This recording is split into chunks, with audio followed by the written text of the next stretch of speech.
Social media हे मनोरंजनाचे अथांग महासागर आहे। सोशल मीडियावर दररोज अनेक प्रकारचे व्हिडिओ व्हायरल होत असतात। काही व्हिडिओ असे असतात ज्यामध्ये विविध प्रकारचे दावे केले जातात। असाच एक व्हिडिओ सध्या सोशल मीडियावर मोठ्या प्रमाणात व्हायरल होत आहे। चला जाणून घेऊया या व्हिडिओमध्ये काय आहे ते। पाहण्या अगोदर चॅनलवरती नवीन असाल तर चॅनलला जरूर सबस्क्राइब करा। या व्हिडिओमध्ये वितळलेल्या प्लास्टिकला एका प्रक्रियेअंतर्गत शुगर क्रिस्टल्स सारखं रूपांतरित केलं जात आहे।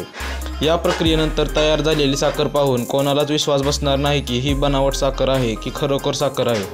व्हायरल होत असलेल्या या व्हिडिओच्या कॅप्शनमध्ये लिहिले आहे की प्लास्टिकपासून बनावट साखर बनवली जात आहे। मात्र हा व्हिडिओ व्हायरल झाल्यानंतर या व्हिडिओचे काही वेगळे सत्य बाहेर आले।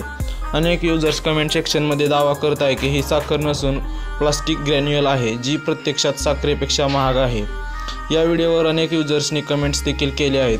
दरम्यान हा व्हिडिओ व्हायरल झाल्यानंतर अनेक यूजर्सनी व्हिडिओवर प्रतिक्रिया देत व्हिडिओ पोस्ट करणाऱ्याला खडे बोल सुनावले आहे। एका यूजरने लिहिले की ही साखर नाही, हे प्लास्टिकचे रिसायकल केलेले दाणे आहेत, उगाच संभ्रम निर्माण करू नका। दुसऱ्या यूजरने लिहिले, अरे भाऊ, ही साखर नाही, हे प्लास्टिकचे दाणे आहे, मी स्वतः या क्षेत्रात आहे आणि 1 किलोच्या भावात तुम्हाला 2 किलो साखर मिळेल। आता असा कोणता मूर्ख असेल जो 100 रुपयांचा माल 40 रुपयांना विकेल? इतका मूर्ख कोण असेल?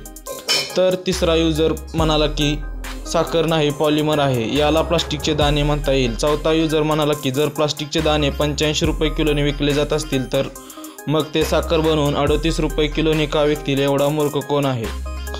तुम्हाला काय वाटतंय ते कमेंट करून नक्की कळवा।